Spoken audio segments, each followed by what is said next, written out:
ध्वज को सलामी देगी। परेड, राष्ट्रीय सल्यूट, सलामे शस्त्र।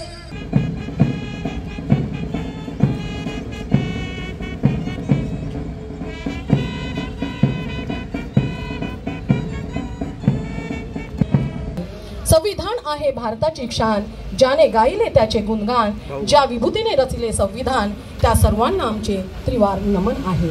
आमचे संविधान आमचा अभिमान, वाढविली त्याने जगती आमची शान, सर्व भारतीय नागरिकास हक्क दिले समान। मंत्री झाल्यानंतरच प्रथमच 76व्या प्रजासत्ताक दिनाच्या निमित्तानं सर्वांना शुभेच्छा देण्याची मला फार संधी मिळाली। त्या प्रजासत्ताक दिनाच्या निमित्तानं माझ्या चंद्रपूर जिल्ह्यातील तमाम बांधवांना प्रजासत्ताक दिनाच्या खूप खूप शुभेच्छा।